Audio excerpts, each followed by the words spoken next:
Bismillah ar-Rahman ar-Rahim, voilà de retour. Donc on avait laissé quelque chose de compliqué. Donc voilà, aussi, alors je voulais rajouter, donc ces personnes-là qu'il ne faut pas adorer, je suis bien conscient qu'on peut les aimer, et on peut les aimer de tout notre cœur, mais il faut faire une différence entre les aimer et faire de l'adoration, de l'association, d'accord? Donc par exemple, voilà, les prophètes sont des gens très aimés, mais il ne faut pas prier, eux, mais il faut prier Dieu pour que Dieu accepte d'eux, mais voilà, il faut pas les prier eux directement, d'accord? Donc ensuite, l'aya 172-173, Allah nous, subhanahu wa ta'ala, nous parle de manger ce qui est licite et d'éviter ce qui est illicite, donc c'est là qu'il interdit le porc, par exemple. Ensuite, l'aya 177, Allah nous donne la description des gens pieux. Donc Allah nous dit la bonté pieuse ne consiste pas à tourner vos visages vers le levant ou le couchant, mais la bonté pieuse est de croire en Allah, au jour dernier, aux anges, aux livres et aux prophètes. De donner de son bien, quelque amour qu'on en ait, aux proches, aux orphelins, aux nécessiteux, aux voyageurs indigents et à ceux qui demandent l'aide ou pour délier les joues. D'accomplir la salat, la prière, et d'acquitter la zakat, la charité. Et ceux qui remplissent leurs engagements lorsqu'ils se sont engagés. Ceux qui sont endurants dans la misère, la maladie, et quand les combats font rage, les voilà les véridiques et les voilà les vrais pieux. Voilà. D'accord. Donc là c'est assez clair, je pense, il n'y a pas besoin d'autres explications. Ensuite, l'aya 178-179, Allah nous donne une introduction sur la loi du talion. Donc la loi du talion, œil pour œil, dent pour dent. Voilà.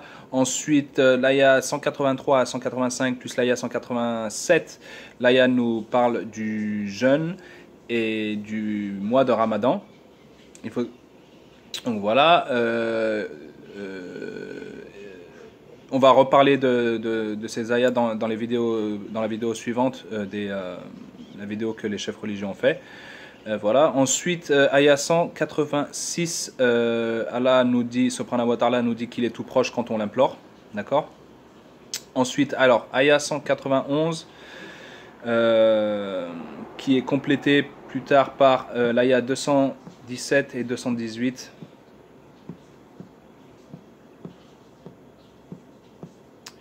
Donc, ayah 191, Allah nous dit A'udhu billahi minash shaitanir rajim, bismillahir rahmanir rahim, et tuez-les, ou que vous. Bon, peut-être qu'il faut lire ce qu'il y a en fait. Et tuez-les, ou que vous les rencontriez, et chassez-les d'où ils vous ont chassés. L'association est plus grave que le meurtre. Mais ne les combattez pas près de la mosquée sacrée avant qu'ils ne vous aient combattu. S'ils vous y combattent, tuez-les donc. Telle est la rétribution des mécréants. Donc là, on parlait de la loi du talion, c'est si tu essaies de me tuer, tu as le droit de te défendre. C'est tout simplement le self-defense. D'accord? Et là, donc, il faut comprendre le contexte. Donc en fait, là, le contexte, c'est que Allah dit de tuer les mécréants quand Allah avait ordonné aux musulmans de retourner à la Mecque après qu'ils y aient été chassés par les polythéistes. Donc les polythéistes de la Mecque avaient chassé le prophète sallallahu alayhi wa sallam et les musulmans. D'ailleurs, c'était une période très difficile, et en fait, même après ça, les Quraysh, donc les Mécois, avaient tenté d'assassiner le prophète parce qu'ils voyaient l'islam qui grandissait et ils avaient peur. D'accord? Et en fait, donc, dans cette ayah, Allah, il donne la possibilité aux musulmans de se défendre, car ils étaient interdits de combattre les non-musulmans pendant très longtemps, d'accord? Mais là, Allah leur dit retournez à la Mecque et tuez-les s'ils cherchent à vous tuer. Donc au final, ils n'ont même pas eu besoin de combattre, car les non-musulmans de la Mecque se sont rendus et ont demandé clémence au prophète sallallahu alayhi wa sallam, qui bien sûr leur a accordé, car il était Nabiul Rahma, le prophète de la miséricorde. Voilà. Donc il faut prendre les choses dans le contexte. Si on dit tuez-les, ah oui, et donc là c'est là que mon amie elle m'avait posé cette question, et donc c'est là que voilà, elle m'avait posé cette question. Voilà. Ensuite, l'aya 180, non, c'est un aya qui est complété en fait par les ayats 217 et 218, car en fait il y avait un pacte concernant le mois sacré, le mois où on doit faire le pèlerinage à la Mecque. Il y avait un pacte qui laissait les musulmans justement faire leur pèlerinage, qui a été un peu rompu, et donc voilà, ça complète un peu l'histoire. Ensuite, l'aya 196, Allah subhanahu wa ta'ala nous parle du Hajj et de la Umrah, donc des pèlerinages. Ensuite, l'aya 187, oh, j'ai déjà parlé de l'aya 187, je pense.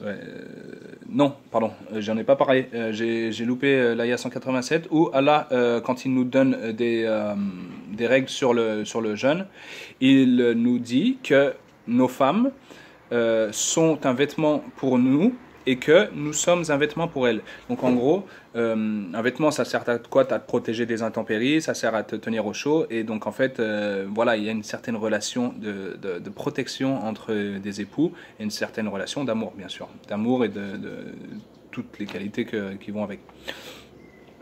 Ensuite, l'aya 200, donc Allah nous dit que certains cherchent le plaisir d'Allah et d'autres seulement cette dunya, seulement la vie d'ici-bas, d'accord?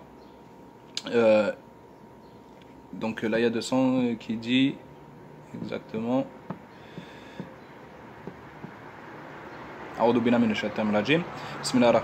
et quand vous aurez achevé vos rites, alors invoquez Allah comme vous invoquez vos pères. Et plus ardemment encore, mais il est des gens qui disent seulement Seigneur, accorde-nous le bien d'ici-bas. Pour cela, nulle part dans l'au-delà. Donc si tu cherches s'il n'y a que les biens d'ici-bas, que l'argent, le pouvoir, ce que tu peux obtenir sur cette terre qui t'intéresse, tu es un peu perdu, d'accord? Et donc là, je parlais à mon ami qui est athée il n'y a pas longtemps, au début du confinement, en fait. C'est un ami que je connais depuis 10 ans, plus de 10 ans, et en fait, il m'a connu différemment. Il m'a connu en tant que, on sortait ensemble, on était à la chasse, on allait dans les clubs, on était à la chasse aux gazelles, on va dire. On buvait, on fumait, on faisait, bon bref, toutes sortes de choses. Et en fait, le fait que je sois plus dans cette vie-là, il lui manque un partenaire, quoi. Il lui manque un partenaire de crime en fait, en gros. Et donc souvent, il me dit, allez, viens, on sort. Ah, tu t'enfermes, tu regardes tes vidéos religieuses, machin, tu t'emprisonnes. Je dis, oula, t'es ouf, je m'emprisonne. Non, une fois, il a dit, il a voulu dire tu t'emprisonnes, il a écrit tu t'empoisonnes. J'ai dit quoi? Tiens, mais je dis, tu te rends compte de ce que tu dis? Je m'empoisonne avec avec la parole de Dieu. J'ai dit, waouh, astaghfirullah. And then, et donc, bon, bref. Après, il m'a dit, ah non, je voulais dire tu t'emprisonnes. Bon, bref. Et là, il me dit, bon, vas-y, sors et tout, vas-y, c'est le dernier jour où les restaurants sont ouverts, où les bars sont ouverts. Et puis moi, je dis, franchement, non, moi, aller dans un bar, ça me sert à rien. Bon, vas-y, si tu veux, viens, on va manger et tout. Donc, on sort, et au final, les trucs étaient fermés. Donc, au final, on a trouvé une terrasse où, donc, lui, il a pris son verre de vin. Puis moi, j'ai bu de l'eau tonique. Et là, on était assis, et en fait, il y avait un distributeur de sacs plastiques pour les excréments des chiens. Et donc, sur ce distributeur, il y avait une pancarte avec une photo d'un chien en laisse et de son maître. Et là, il me compare au chien. Et en fait, je me suis pas senti vexé du tout, et je dis, mais très bonne métaphore. Je dis oui, exactement. Si je me compare à un chien, tout à fait. J'ai un chien et j'ai un maître. Mais par contre, moi, j'ai pas besoin de laisse parce qu'en fait, j'écoute mon maître, tout simplement. Et quand tu écoutes ton maître, tu t'arrêtes au feu, tu écoutes ton maître, tu n'as pas besoin de laisse. Ton maître, il a confiance en toi, il n'a pas besoin de laisse, de te tenir en laisse. Mais par contre, donc en fait, tu es libre, mais tu as un maître.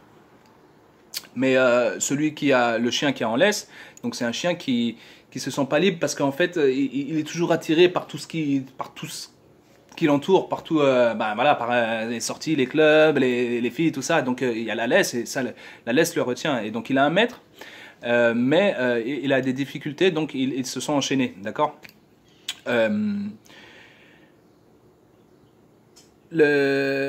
Pourquoi et lui, je lui dis, alors si moi je suis un chien en laisse et j'ai un maître, toi t'es quel genre de chien? Il dit, moi je suis le chien errant.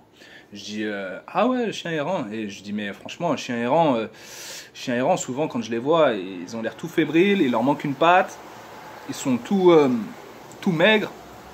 Je dis, pourquoi tu veux être un chien errant, tu vois, tu te compliques la tâche. Alors que moi j'ai un maître, mon maître me nourrit, mon maître me donne tout ce que j'ai besoin, me donne un asile, me donne de la satisfaction, je suis toujours heureux parce que j'ai un maître qui prend soin de moi. Et en plus, mon maître me promet une récompense quand je fais des bonnes actions. Et là il me dit, ouais, mais parce que moi j'aime le challenge.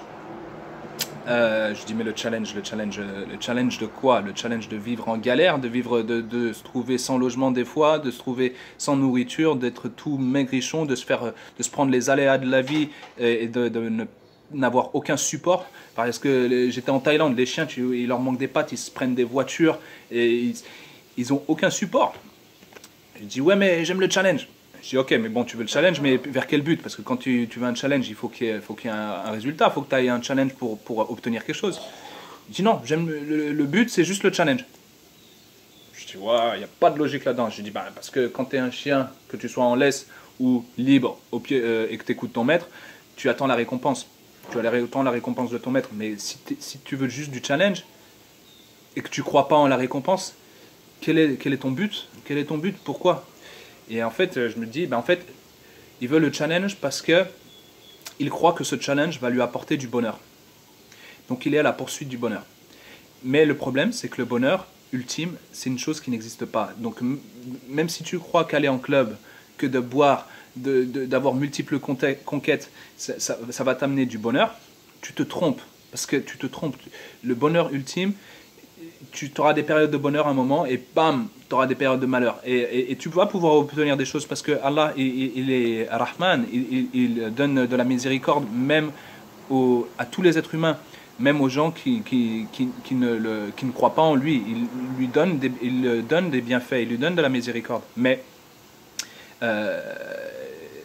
Donc voilà, si tu es toujours à la poursuite du bonheur, tu n'atteindras jamais ton but. Et le fait de ne pas le fait de pas croire à une récompense plus tard, je trouve ça triste. Et après, on me dit aussi que oui, mais quelqu'un qui est bon sans même avoir les règles, sans même avoir de maître qui lui dit comment être bon, c'est tout à son honneur. Non. Oui et non, c'est sûr que c'est plus dur d'être quelqu'un de bon quand on croit en rien, parce qu'on n'a personne qui nous dit comment être bon, donc c'est plus dur, mais ça sert à quoi? Si tu ne crois en rien, tu ne crois pas en... En fait, ce qu'on me dit, c'est que si tu ne crois pas en la punition ou en la récompense, et que tu fais quand même, que tu es quand même quelqu'un de bien, tu mérites. Oui et non, hein. Oui et non. Oui et non. Bon, là, c'est à plus réfléchir, mais bon, bref.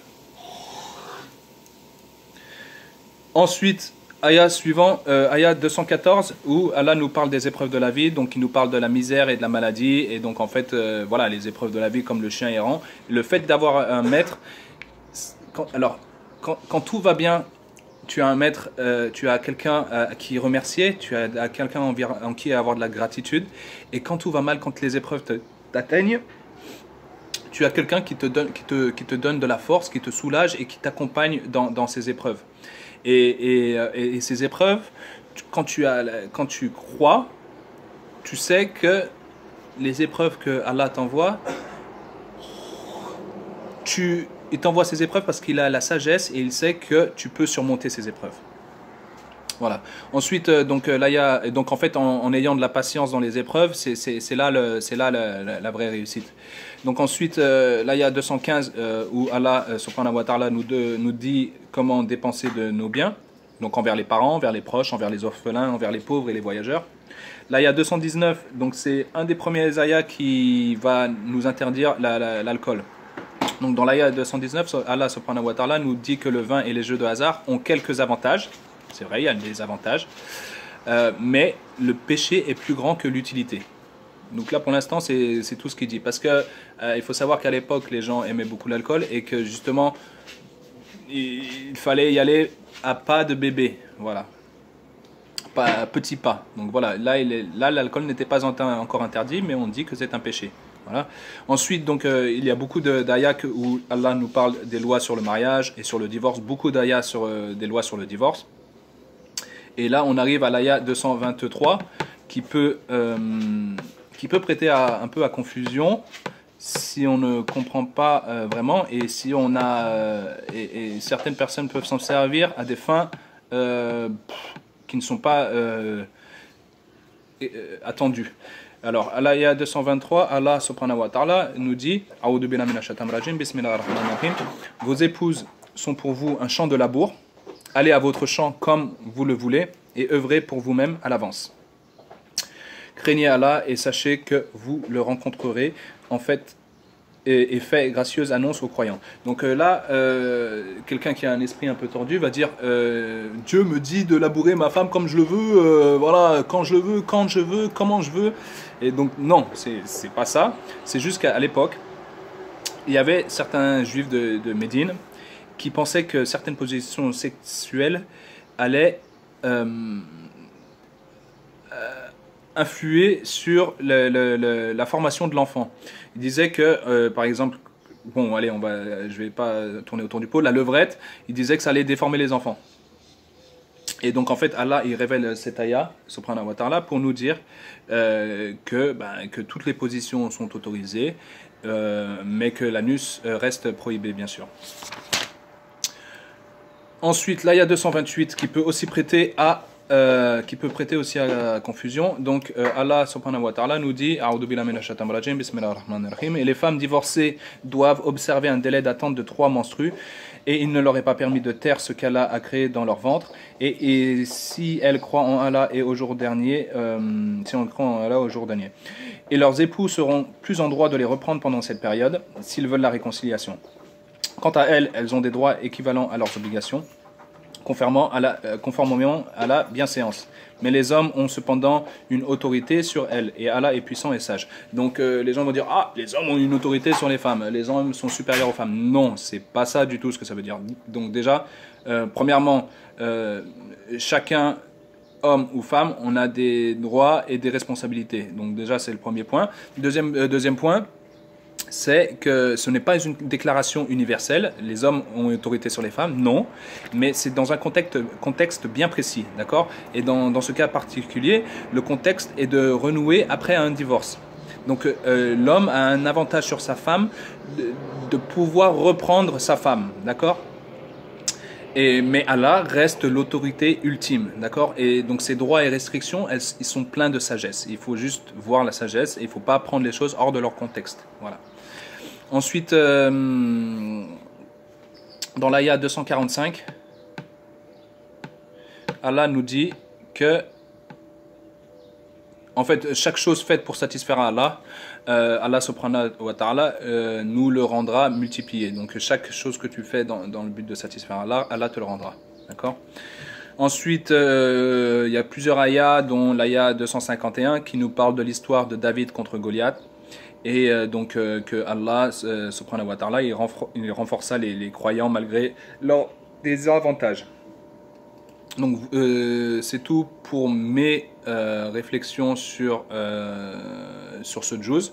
On va maintenant commencer les réflexions des maîtres des guides spirituels sur ce même juz. Allez, salam alaikum, à tout de suite.